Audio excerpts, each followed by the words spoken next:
Bonjour à tous, aujourd'hui je suis avec Raphaël Molina, avocat en influence. Bonjour Caroline. Raphaël, est-ce que tu peux te présenter juste en une phrase? Moi je suis Raphaël Molina, donc je suis cofondateur du cabinet Influxio Avocat, qui est un cabinet spécialisé dans propriété intellectuelle et droit du numérique.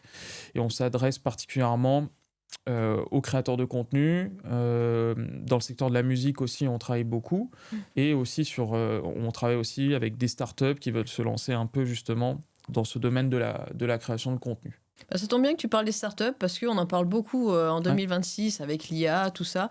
Est-ce que tu as des problématiques qui reviennent souvent justement de startups qui se lancent ou qui font face à un problème en fait Ouais, je par rapport à comprends. ton domaine d'expertise? Ou est-ce qu'il y a quelque chose qui ressort assez souvent où tu te dis mais en fait ils ont tous ce même problème à chaque fois? Alors, il y a beaucoup de quand il s'agit en tout cas de startups. Alors, c'est vrai qu'il y a beaucoup de startups aujourd'hui qui se lancent dans le domaine de l'intelligence Eh artificielle, oui. naturellement. C'est quand même, Hmm. aujourd'hui la tendance principale du marché.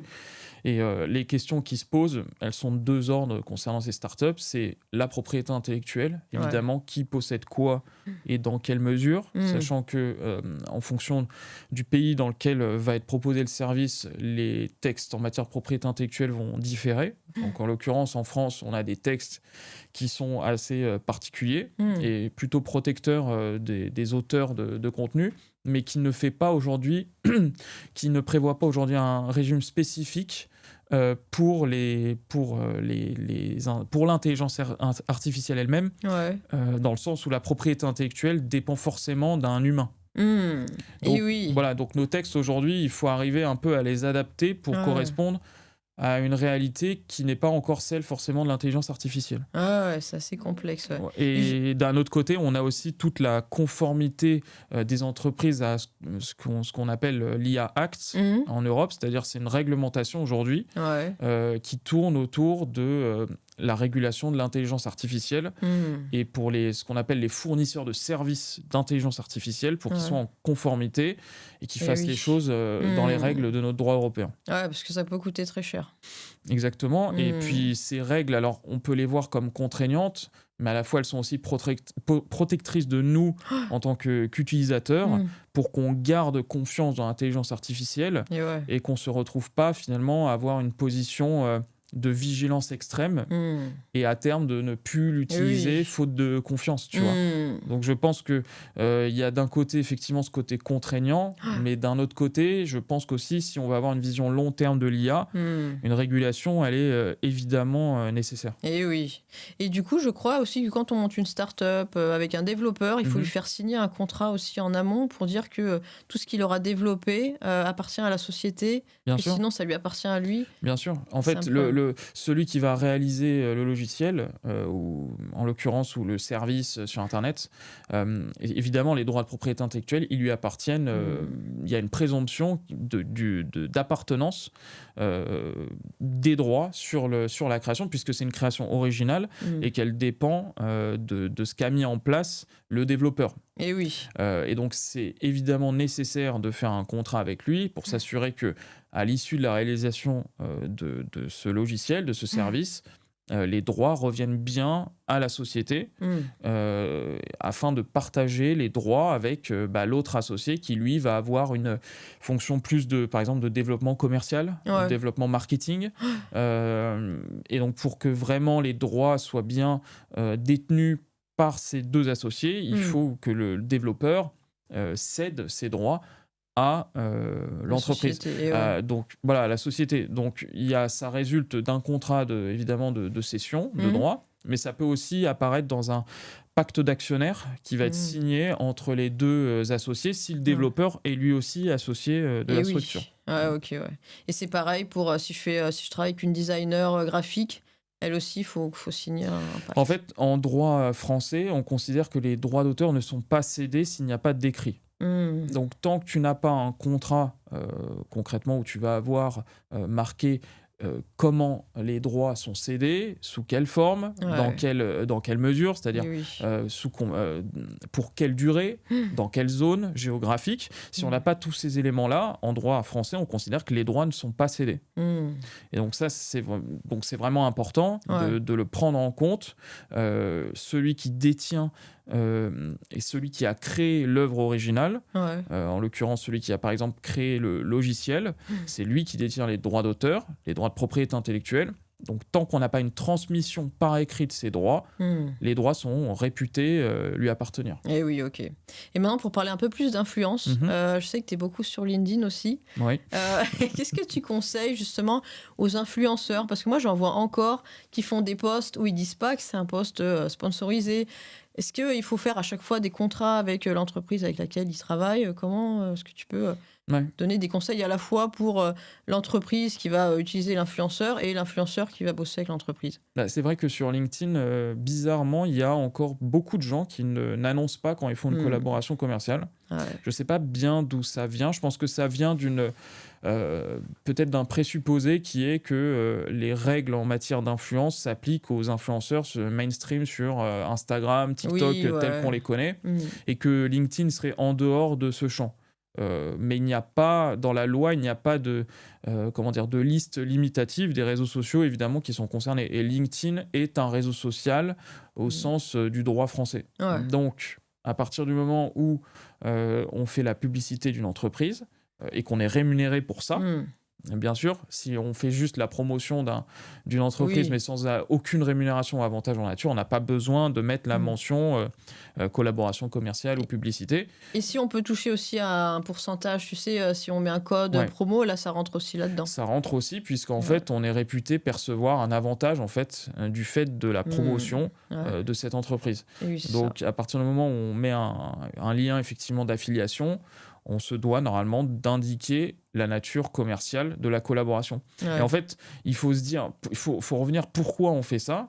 C'est pour une raison précise, c'est que si on ne faisait pas ça, on casse en fait le lien de confiance qu'il peut y avoir entre un utilisateur lambda et le créateur. Puisque ça veut dire qu'en fait, finalement, il ment par omission en ne disant pas réellement ses liens d'intérêt avec la marque. Ouais, je vois. Et donc, c'est pour protéger le consommateur qu'on a voulu qu'il y ait cette transparence pour qu'on puisse vraiment distinguer sur les réseaux sociaux ce qui relève de la publicité de ce qui relève d'un avis honnête et objectif de la part de quelqu'un. Ouais, je comprends.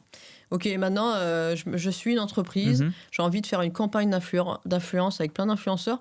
Quel type de contrat est-ce qu'il faut que je fasse avec eux? Est-ce que c'est obligatoire d'en faire un? Alors, c'est obligatoire d'en faire un.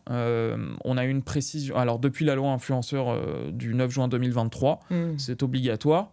On a une précision par décret depuis ce début d'année qui nous indique que même dans le cadre d'un avantage en nature, c'est-à-dire dans le cadre où tu reçois un cadeau typiquement, à partir du moment où la collaboration dépasse 1 000 € sur l'année, on doit avoir aussi un contrat écrit. Donc, ça veut dire que si on a typiquement un cadeau une fois par an de l'ordre de 50 €, on n'a pas besoin de contrat écrit. Si tu veux.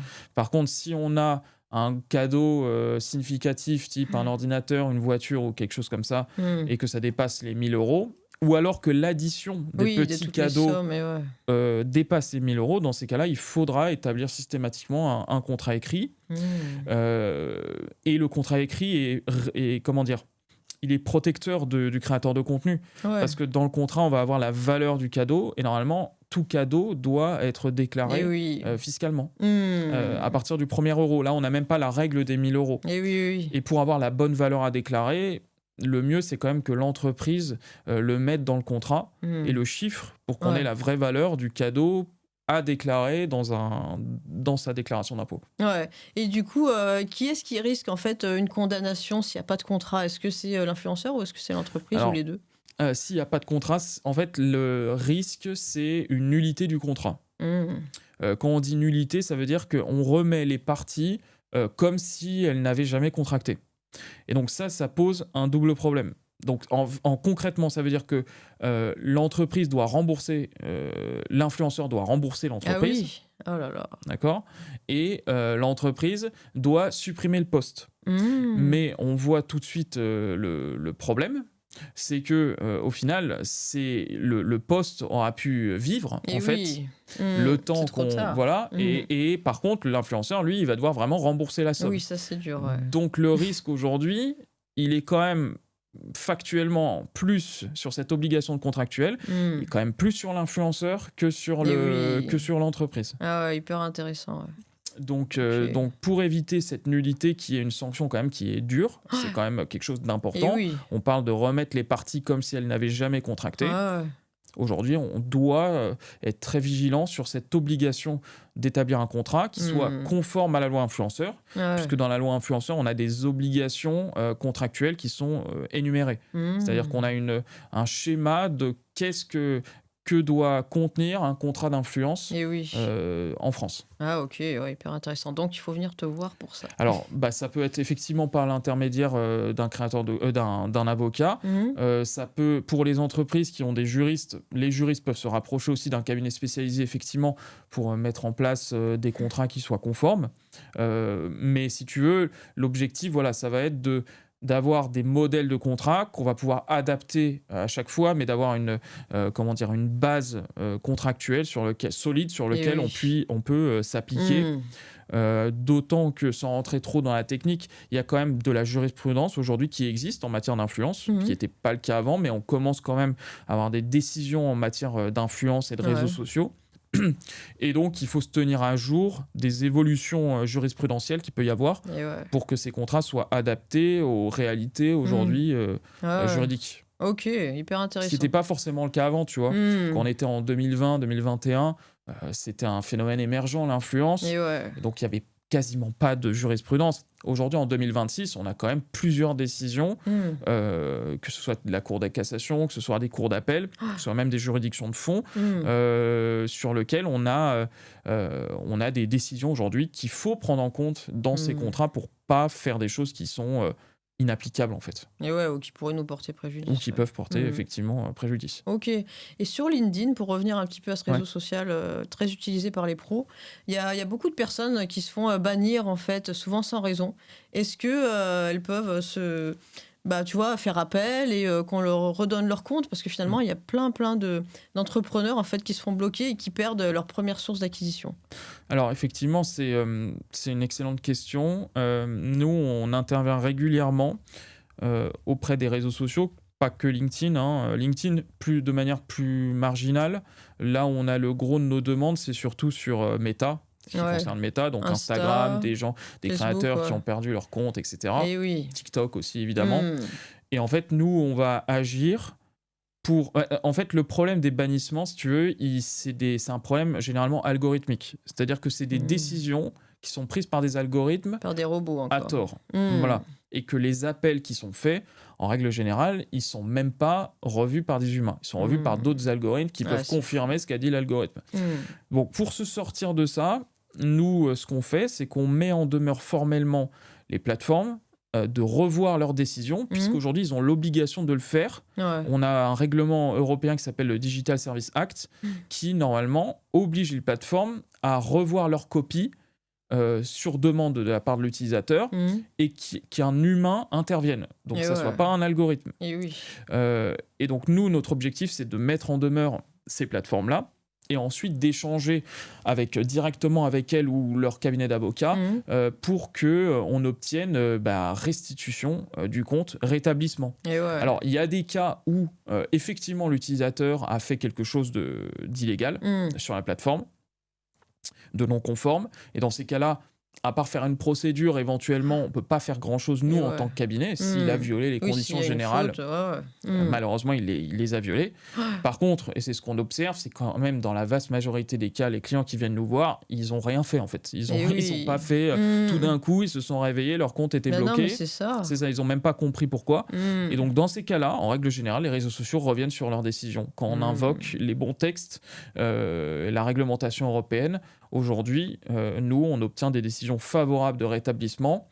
Alors, pas en 2 jours, mais en 4 à 8 semaines, on peut obtenir le rétablissement d'un compte s'il a été banni, suspendu injustement, quoi. Et ouais, mais bon, en attendant, la personne, elle a peut-être perdu des Bien sûr. contrats, donc on peut peut-être aussi attaquer la plateforme. On peut attaquer, mais nous, de notre expérience, ce qu'on voit, c'est que au final, les gens ne veulent pas attaquer parce que les moyens nécessaires, Les frais engagés vont pas des frais couvrir, engagés, des délais, en justice, honnêtement, les gens, la plupart du temps, renoncent, en fait, Ouais, si tu veux. ouais, je Là où comprends. on peut avoir des actions, et on en a déjà fait plusieurs, c'est si jamais la plateforme maintient la décision, Mmh. alors qu'il n'y a aucune raison Et valable. oui. Voilà. Voilà, c'est quand même fou. Et là, Mmh. il faut aller, là, on peut aller devant les juridictions Et oui. pour Ah! intervenir, sachant que ces acteurs, ils sont basés la plupart du temps en Irlande. Mmh. Les Meta, Et oui, etc., les sièges en Europe sont basés en Irlande. Et mmh. donc, on va attraire dans la procédure ces plateformes irlandaises en France. Ah ouais, OK. Voilà. Donc, en Ah, fait, on fonctionne intéressant. un peu Mmh. comme ça. C'est-à-dire que ça ne sert à rien d'attaquer, je te dis un exemple, mais Meta France n'est pas Mmh. compétent pour Ah OK. rétablir quoi que ce soit. Donc en fait, Mmh. j'ai beaucoup de clients qui me disent oui, mais j'ai envoyé une lettre à TikTok France, à LinkedIn France. En fait, c'est pas eux qui sont compétents la Et plupart du temps. oui. C'est en Irlande que ça se passe. Ah ouais, OK. Voilà. Dac. Et je sais que tu avais eu affaire aussi à des cas de diffamation, notamment sur Instagram. Mhm. Comment est-ce que, quelqu'un qui s'est fait diffamer justement, il peut, se protéger ou?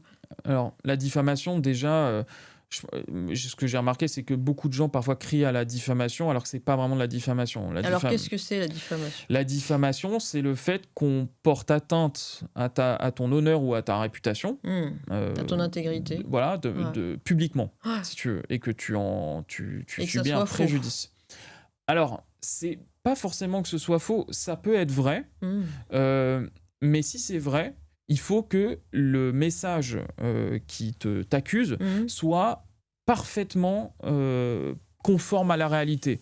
C'est-à-dire que chaque mot doit être sous-pesé et conforme à la réalité. Et ça, en Mmh. règle générale, c'est pas tout le temps le cas. Et En oui. général, on peut avoir des éléments de vérité, Mmh. mais au final, pris dans son ensemble, on a quand même un mot qui va pas correspondre parfaitement à la réalité ou qui va Mmh. faire une généralisation. Ouais, ouais. Et nous, c'est ce qu'on voit. Et oui. Donc, la plupart du temps, en fait, oui, il y a ce qu'on appelle l'excuse de vérité, c'est-à-dire quand tu dis la vérité, tu peux combattre la diffamation, Mmh. mais il faut que ce soit parfaitement conforme Mmh.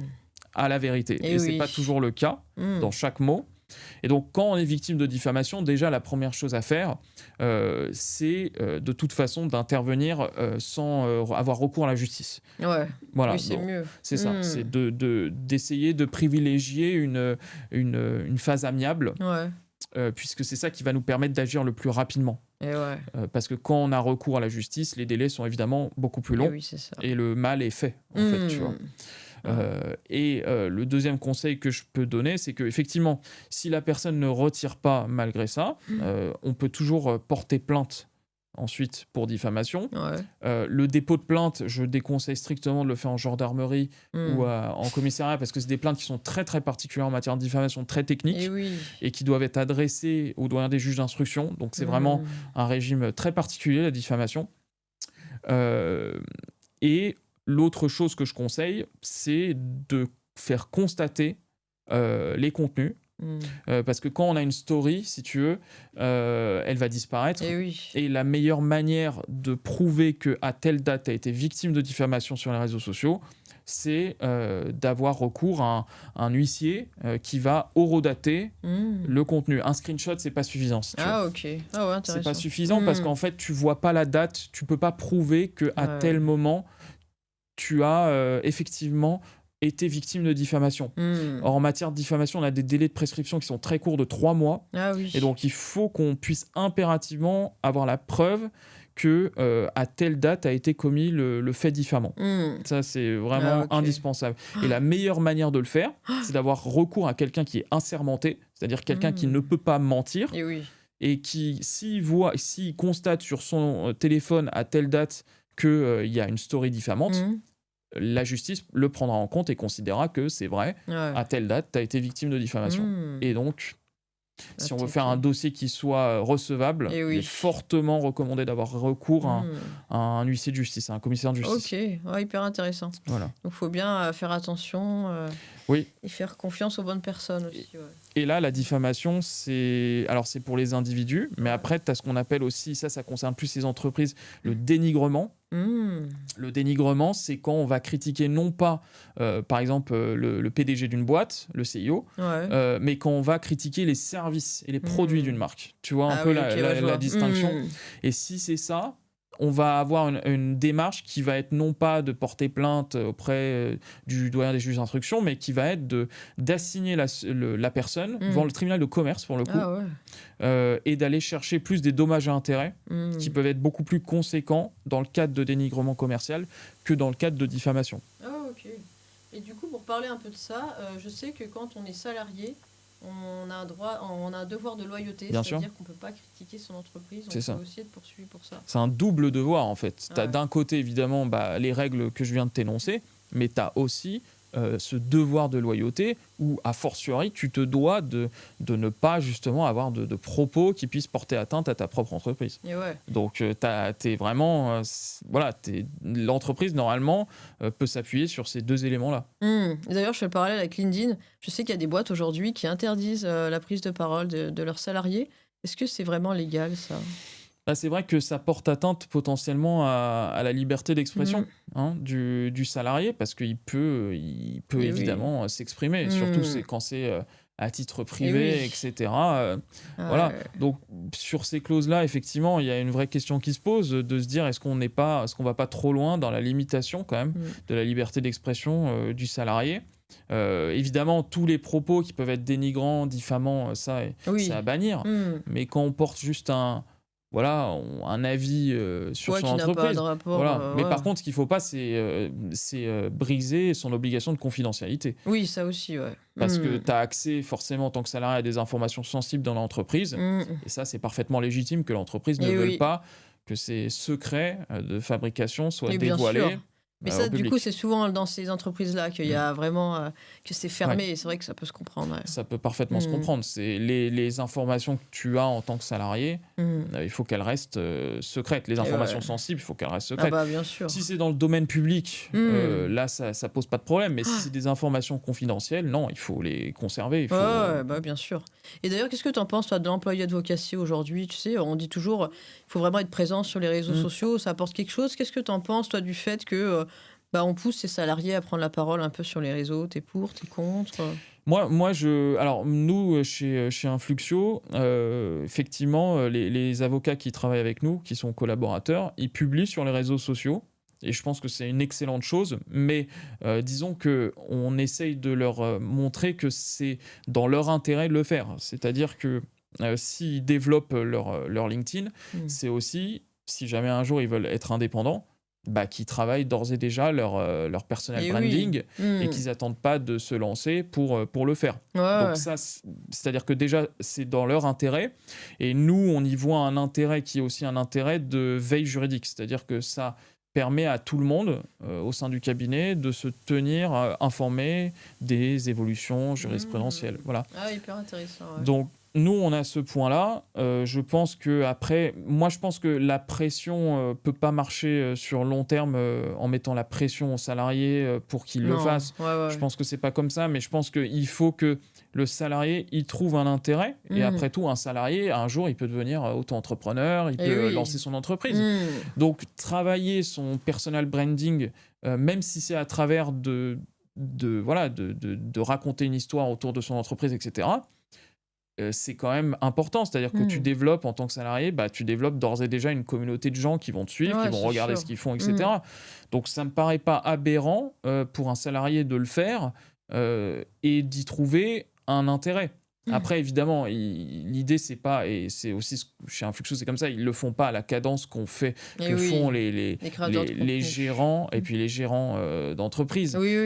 Mais de temps en temps, travailler ça en commençant à se constituer une base, pour moi, je trouve, de followers sur LinkedIn, etc., pour moi, ça peut être intéressant pour un salarié. Il peut y trouver son compte. Surtout que ça ne demande pas énormément de temps, objectivement. Quoi. Voilà. Oui, non, c'est ça. Et d'ailleurs, vous, sur LinkedIn, ça vous rapporte pas mal de clients de publier. Pourquoi est-ce que vous le faites, en fait? Pourquoi vous êtes présent sur Alors, nous, on le fait pour, évidemment, montrer les services qu'on propose, montrer le cabinet. Ça nous permet, évidemment, d'avoir de la visibilité sur un réseau qui est quand même un réseau particulièrement qualitatif, LinkedIn, où il y a des professionnels qui vont chercher des informations qui sont autres que sur les réseaux sociaux classiques, type Instagram, TikTok, tu vois. Ils cherchent des informations qui vont leur apporter de la valeur. Donc nous, évidemment, il y a un enjeu de visibilité, mais comme je te disais, c'est aussi un enjeu de veille juridique. Hmm. Parce que en fait, on ne fait quasiment pas de posts qui vont être des posts sur l'activité, enfin sur ce qu'on fait au sein du cabinet, etc. Hmm. Et qui vont être plus des posts sur où on va donner de l'actualité juridique. Donc Ouais. ça demande de la recherche, Et oui. ça demande de l'analyse et ça demande Hmm. de la restitution sous forme pédagogique. Ouais. Donc ça demande, moi ça me demande à titre personnel par semaine, ça me demande, je dirais, 3 heures de Hmm. travail, tu vois. Mais au final, c'est 3 heures qui sont bien investies, je trouve, puisque bah, ça m'oblige à être toujours au courant des évolutions Ouais. de jurisprudentielles et légales. Hmm. Et puis, ça me permet de tenir informés les gens qui me suivent Hmm. sur des sujets qui me tiennent particulièrement à cœur. Ouais, non, Voilà. c'est clair, hyper intéressant. Et du coup, tu sais, moi, ça fait 1 an et demi là, que je suis aux États-Unis. Mhm. Je vois souvent des grandes affiches avec des avocats, tu sais, qui Ouais. promouvent, comment on dit déjà, qui font la Faut promotion la promotion. de leur service. Je sais qu'en France, c'est interdit. Mais qu'est-ce que tu en penses, toi, de faire de la publicité pour son activité? Alors c'est marrant parce qu'il y a vraiment une croyance aujourd'hui qui est que les avocats n'ont pas le droit de faire publicité. Oui. Mais en fait, ça vient pas de nulle part parce qu'effectivement, avant, c'était le cas. En fait, Hmm. Un peu comme les médecins, Ouais. les avocats avaient une communication qui était circonscrite Hmm. au strict minimum. Ouais. Maintenant, les avocats, ils ont le droit de faire de la publicité. Hmm. Ils peuvent faire de la publicité à la télévision. Mais en fait, ce que n'a pas le droit de faire l'avocat, et c'est peut-être là où effectivement on voit une distinction avec les États-Unis, c'est qu'en fait, on a des principes déontologiques qui font que tu peux pas faire de la publicité agressive, tu vois. Hmm. Tu peux pas faire du cold calling en appelant les gens, en leur disant est-ce que tu veux, tu vois ce que je veux dire. Ouais. Donc en fait, tu as un devoir quand même de délicatesse, Hmm. de dignité de la profession qui font que on n'est pas encore au stade de ce qu'ils font aux États-Unis. Ouais. Même si, honnêtement, je trouve que parfois, il y a des confrères qui, ça y est, commencent à verser là-dedans, notamment sur les réseaux sociaux, Eh etc., oui. qui sont presque, pour moi, parfois, qui peuvent justement presque porter atteinte à la dignité de la profession. Hmm. Et je pense que progressivement, on va glisser vers ce qui se fait aux États-Unis. Eh oui. En fait, avec des publicités, oui, où tu as un avocat, en gros, Oui, c'est qui trop te drôle dit des je fois. gère ton divorce pour oui. 15,50 €. Venez me voir si C'est tu veux. marrant. Mais je pense, moi, qu'on va vers ça, Hmm. progressivement. Ouais. Et les Américains étant toujours en avance sur les Tendances. Français, Ouais. je pense qu'il y a une forte probabilité que, je dis pas horizon 5 ans, mais horizon 20 ans, qu'on verse vraiment Ouais. vers ça progressivement. Parce que si les Américains le font, c'est que ça marche. Et oui. Donc, C'est vrai. sauf à avoir un ordre qui tape sur les doigts et qui nous empêche de faire ça, ce type de communication, ce que je pense ce qui sera le cas, je pense que l'ordre fera quand même attention à ça, Ouais. bah, progressivement, on va aller vers une communication des avocats qui est la même communication qu'un prestataire de service autre. Et oui, tu ouais. vois. Hmm. Voilà, c'est mon Après, avis. c'est vrai que ça. Enfin, il faut qu'ils fassent aussi attention à leur crédibilité. S'ils Ouais. vont trop loin, c'est aussi pour eux qui vont Bah, faire c'est du ça, tort. c'est ça. Mais je pense qu'il y a ça, il y a aussi un enjeu de crédibilité. Et c'est pour ça que nous, on a toujours été sur une ligne chez Influxio qui est un peu entre les deux, c'est-à-dire de se dire, on va faire une communication qui est moins corporate, moins froide qu'on peut voir dans d'autres cabinets d'avocats, mais à la fois qu'on verse pas dans le ridicule, si tu veux, et qu'on garde une ligne crédible. Donc en fait, c'est pour ça qu'on fait des contenus qui sont essentiellement pédagogiques et qu'on n'est pas trop dans le personal branding, tu vois. Ça, parce que ce qu'on voit, c'est que c'est plus ce type de contenu qui peut verser vers ce qu'on ne veut pas, nous, les dérives, en tant que cabinet. Et tu vois. oui, ouais, je comprends Donc bien. on s'en méfie de ça, si tu veux. On s'en est toujours méfié avec Alexandre, mon associé, et avec Maria aujourd'hui. C'est qu'on est avant tout là pour apporter de l'information juridique et pédagogique aux gens. Et les postes qui sont autour du cabinet, on essaye de les faire, mais avec parcimonie. On essaye de faire attention, quoi. Ouais, je comprends. Voilà. Et aujourd'hui, tu vois, moi, en tant qu'utilisatrice de réseaux sociaux, souvent, je tombe sur des images, des vidéos qui me font rire, qui me plaisent. Et en fait, après, je découvre que c'est fait l'IA. de l'IA. Et j'ai l'impression d'être trompée. Ouais. Je voudrais avoir ton avis là-dessus aujourd'hui. Est-ce que tu crois pas qu'il faudrait qu'il y ait une mention obligatoire sur les images et vidéos faites avec IA? Parce qu'en fait, c'est aussi... Enfin, tu vois, on trompe aussi le consommateur, le client. Je suis 100% d'accord avec toi et je comprends. Enfin, moi, je suis pareil que toi, hein. Honnêtement, parfois, tu te dis, en fait, on peut plus faire confiance Mais à c'est rien, ça. quoi. Vu la qualité aujourd'hui des contenus IA, Mm. c'est quand même délicat. Et en plus, j'ai remarqué que je sais pas pourquoi, plus on prend en âge, plus on a l'impression Oui, que les c'est gens vrai. ont du mal à distinguer les contenus IA des contenus qui sont générés Naturellement. naturels, enfin, par des humains. Ouais. Mais oui, évidemment, il y a un enjeu de labellisation de est-ce que c'est un contenu IA ou pas, qui est absolument fondamental Ouais. et qui est non seulement qui est fondamental, mais encore plus fondamental pour les plateformes, par exemple pour Instagram, Eh oui. qui a un enjeu aujourd'hui de confiance des utilisateurs. Ouais, c'est C'est-à-dire ça. que les utilisateurs, au bout d'un moment, ils vont en avoir marre d'être envahis par des contenus qui sont générés par l'IA et qui ne sont pas capables de distinguer les deux. Donc moi, mon analyse, c'est que déjà, en l'occurrence, Meta, pour les reprendre, a une politique déjà sur la question. C'est-à-dire qu'ils obligent, aujourd'hui, ils t'obligent, Meta, à labelliser quand tu as un contenu qui est généré par IA, avec une option que tu peux mettre. Ouais. Si tu ne le fais pas, ils ont deux solutions. Soit ils labellisent automatiquement, s'ils sont capables de détecter que c'est du contenu IA, soit ils peuvent te sanctionner. Moi, j'ai des clients qui sont venus aujourd'hui me voir pour récupérer des comptes, par exemple, parce que en fait, ils ont généré du contenu IA sans le labelliser. Meta les a prévenus, ils ont recommencé, ils se sont fait strike leur compte. Ah là là. Tu vois. Et donc, C'est bien, je trouve. bah, en fait, oui, parce que tu as un enjeu de transparence et de confiance vis-à-vis des gens. Et je pense qu'il va vraiment falloir qu'on invente un procédé robuste pour distinguer absolument les contenus IA des contenus humains. Je pense que c'est un enjeu majeur. Bah oui, non, mais c'est clair. Et puis même, tu vois, quelqu'un qui va faire une vidéo avec de l'IA, avec, par exemple, le président de la République, qui va lui faire dire des choses fausses, il y a des gens qui peuvent le croire. Ouais, bien sûr. Et on peut attaquer justement cette personne qui raconte. Ah bah, on peut attaquer effectivement une personne qui te prête des propos sans que tu les aies prononcés, bien sûr. C'est évidemment une atteinte à ton droit à l'image certaine. Je crois que tu avais dû voir une publication vraiment très glauque sur Instagram, tu sais, par rapport aux personnes là, qui étaient décédées dans l'incendie de Montana. Et ils avaient demandé.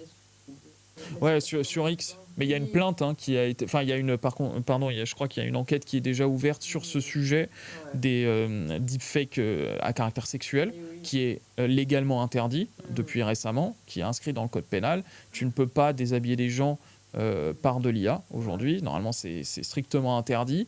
Et alors, en plus, quand on sait ce qui s'est passé à Crans-Montana, là, on est au comble de l'horreur, quoi. Je veux dire, vraiment. Ouais, donc j'espère que les auteurs, sincèrement, ils seront retrouvés et poursuivis, quoi. Parce que honnêtement, c'est enfin, pour moi, c'est complètement. Enfin, je pense pour tout le monde, c'est inacceptable, hein, honnêtement. Ouais.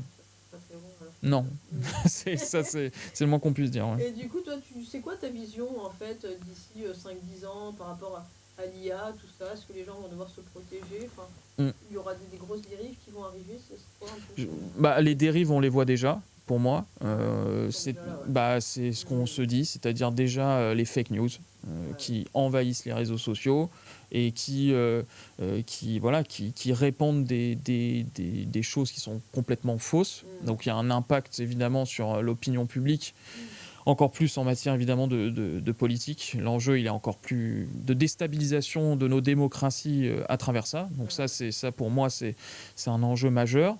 Tu as aussi un enjeu pour moi qui est dont en fait, enfin moi encore une fois c'est mon avis, mais sur l'impact que ça va avoir sur le marché du travail. Moi je suis pas totalement de ceux qui disent non mais t'inquiète pas, c'est ce qu'on me dit à longueur de journée, l'IA va pas nous remplacer, l'IA va nous se compléter et va créer d'autres jobs, etc. Je veux bien, mais pour l'instant j'ai plus l'impression que ça en supprime vu ce qu'on a vu, que ça en a créé vraiment. Donc je pense qu'il va falloir réfléchir concrètement à ça et à qu'est-ce qu'on veut, comment on veut que le marché du travail évolue et notre place en tant qu'humain en fait dans le marché du travail.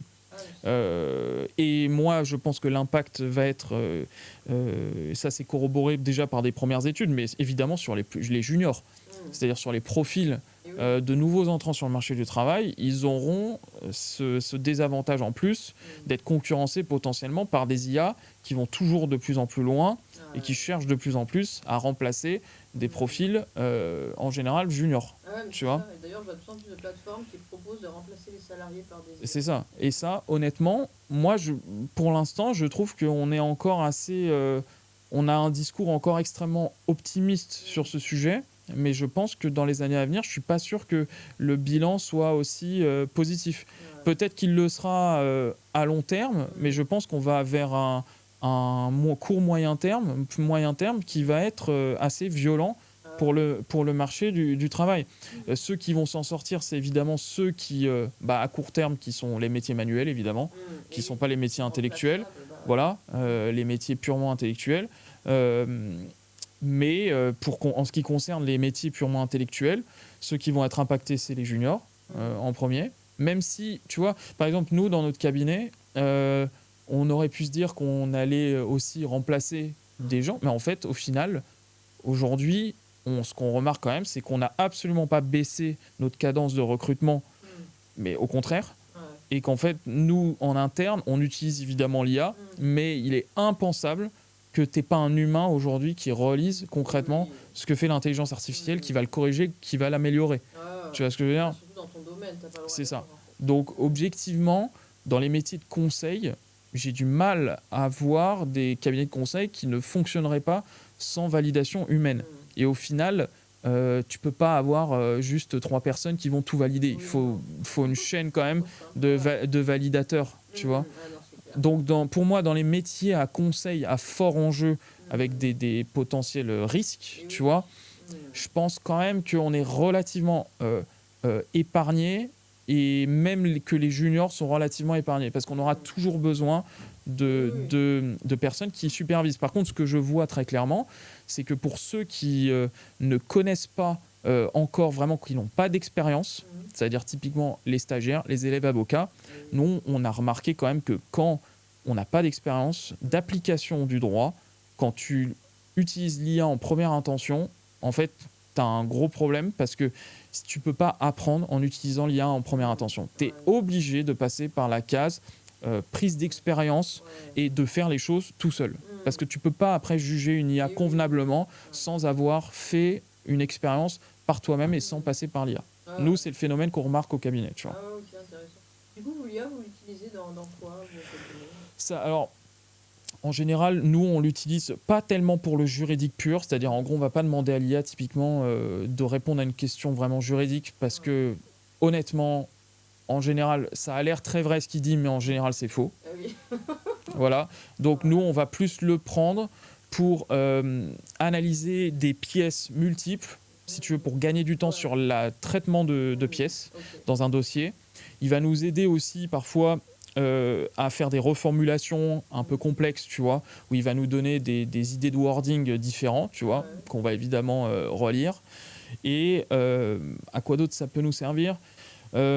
Ça, principalement, oui, principalement c'est vrai, sur de la synthèse de documents, c'est vrai que c'est extrêmement utile. Parce que parfois, des clients nous envoient énormément de pièces et avec des délais courts. Et donc, si on veut aller vite sur cette relecture de pièces, c'est vrai que pour ça, l'intelligence artificielle, c'est vraiment très, très, très puissant, quoi. Et du coup, tu protèges aussi les données qui sont nourries dans cette IA. Bien sûr, alors nous, de toute façon, on fait extrêmement attention à ne jamais mettre de données confidentielles dans l'intelligence artificielle. Donc, on fait toujours un travail de caviardage quand on fait, voilà. Et évidemment, on fait en sorte d'avoir une IA en interne qui soit sur des serveurs européens. Donc, on utilise tout ce qui est lié à ce qu'on appelle Vertex. En gros, c'est le service de Gemini, mais qui est souverain, c'est-à-dire où tu peux dire que tes données sont au niveau européen, tu vois, et pas sur des serveurs étrangers. Et puis, on a toujours ce qu'on appelle... on met toujours en place évidemment l'opt-out, c'est-à-dire en gros on dit à Google de ne pas se servir de nos données pour entraîner ces serveurs. Voilà. Mais si tu as ça, pour moi, on est quand même sur quelque chose de robuste. Et après, il y a des services évidemment français qui sont proposés, qu'on peut utiliser, comme je pense à Doctrine par exemple, qui sont des services qui proposent des IA juridiques qui sont quand même très puissantes et qui sont souveraines pour le coup, qui sont quand même RGPD friendly, etc. Ah, ouais, c'est bien ça. Et prépare encore quelques petites questions Ouais, pour bien toi. sûr. Comment est-ce qu'un créateur peut se protéger quand la marque ne le paye pas?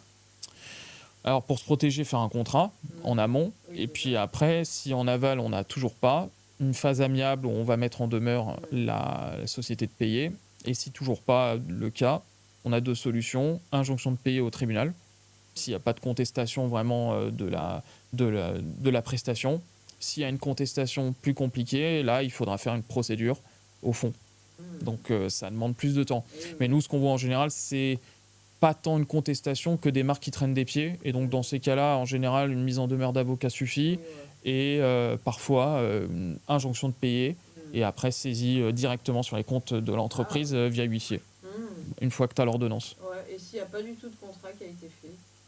Bah alors, s'il n'y a pas eu du tout contrat, il va falloir se baser quand même sur des faisceaux d'indices, des échanges de mails, etc. Mais c'est vrai que ça va être plus compliqué, voire beaucoup plus compliqué de récupérer sa créance. Il va falloir démontrer l'échange de consentement, il va falloir... Et tout ça, si on n'a pas un minimum, un devis signé, quelque chose, c'est délicat, hein. Donc oui, évidemment, faire un contrat et à minima un devis signé, bien sûr. Ok. Ensuite, j'ai une autre question. Quelles clauses sont indispensables dans un contrat d'influence? La rémunération, évidemment, les prestations précises qui seront faites, réalisées par l'influenceur, l'édition du contenu et la validation par le client, en encadrant exactement ça ou qui peut pêcher, et puis évidemment tout ce qui concerne la propriété intellectuelle, donc cession de droit, pas cession de droit, médiatisation, pas médiatisation du contenu, tout ça, ça va être très important. Contrat, par exemple, sur LinkedIn et que le client veut le mettre aussi sur Insta, faut qu'il ait l'autorisation. Bien sûr, il faut que, je te dis, tout ce qui n'est pas cédé en droit français est considéré comme, par écrit, est considéré comme non cédé. Ah, ok. Et sinon, j'ai aussi une question. Comment gérer un litige quand l'influenceur n'a pas respecté le brief? Alors, quand il n'a pas respecté le brief, en général, donc, il faut s'en tenir au contrat et voir ce qui a marqué. Mais effectivement, quand il n'a pas respecté le brief, règle générale, nous, dans les contrats, il n'a pas le droit à il n'a pas le droit à rémunération. S'il n'a pas respecté... Alors, mais c'est pour ça que ce qui va être très important, c'est de définir exactement le brief et qu'il faut que le brief soit vraiment binaire, c'est-à-dire qu'il ne faut pas qu'il y ait d'interprétation possible. C'est ça, parce que dès qu'il y a une interprétation, c'est là où on va avoir une faille contractuelle où on peut se déchirer pendant des mois, quoi. Donc il faut... Des affaires comme ça, toi? Bien sûr, sur les comptes, sur effectivement la qualité des contenus, exactement, effectivement, c'était pas... Il y avait une interprétation possible, et dès qu'il y a interprétation de profil vis-à-vis du brief, c'est là où les marques vont s'en saisir pour dire, voilà, je ne paye pas. Et donc, en général, ça va se jouer là-dessus. Et qui est responsable si un poste sponsorisé, oui, trompeur, ça on l'avait déjà dit tout à l'heure, c'est à la fois la marque et l'influenceur. Comment protéger son image quand une marque utilise le contenu sans autorisation? Encore une fois, il faut essayer une phase amiable. Mais effectivement, si la marque ne veut toujours pas régler le problème, ce qu'il faut faire, c'est constater et ensuite tribunal. Pour le coup, il n'y a pas trop d'alternatives.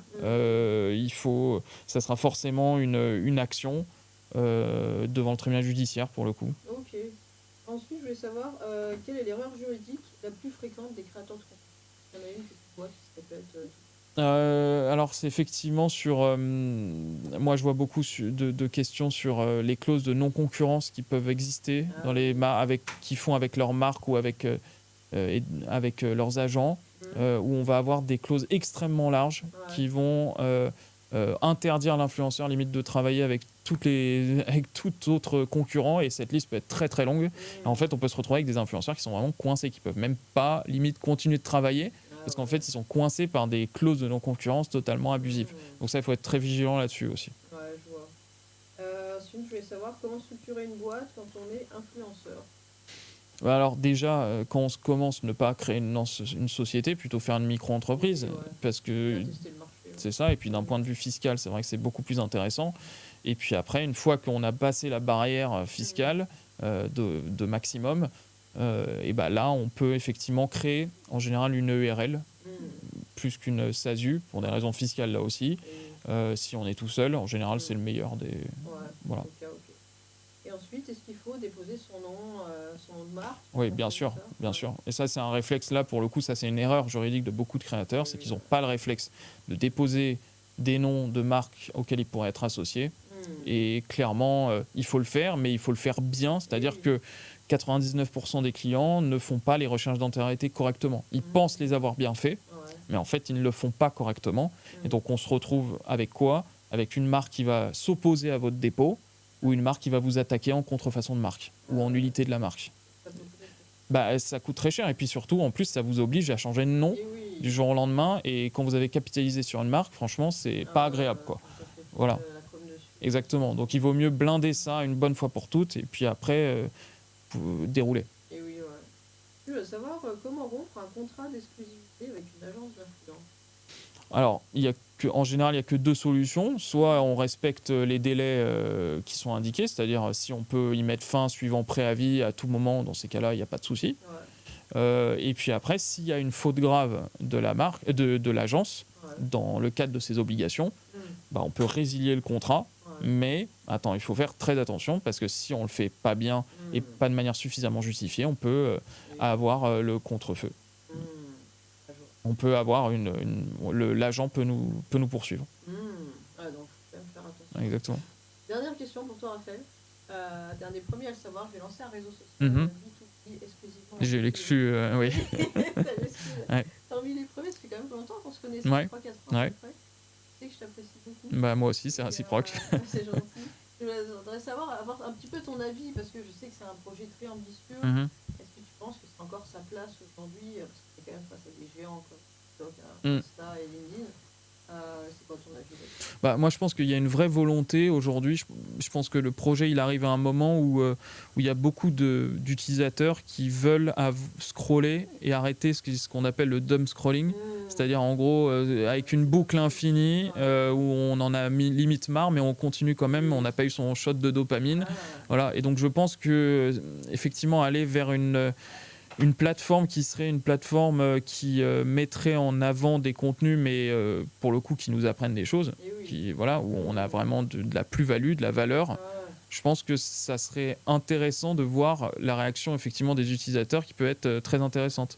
On peut avoir une utilisation de ce système de scroll, mais au final qui soit plus vertueuse qu'on a aujourd'hui sur Instagram et TikTok. Mais ouais, je pense que c'est un projet qui est vraiment intéressant. Il faudrait voir, tester et puis... On va tester avec toi. Ouais, voilà, avec plaisir. Super, écoute, merci beaucoup, Raphaël. Avec grand plaisir, Caroline. Et puis on pourra refaire des podcasts. Quand tu veux. Si tu viens aux États-Unis ou si je reviens en France. Aux États-Unis. Vas-y, la prochaine fois à Los Angeles. Allez, c'est bon. Merci beaucoup, Raphaël. Allez. Bye bye.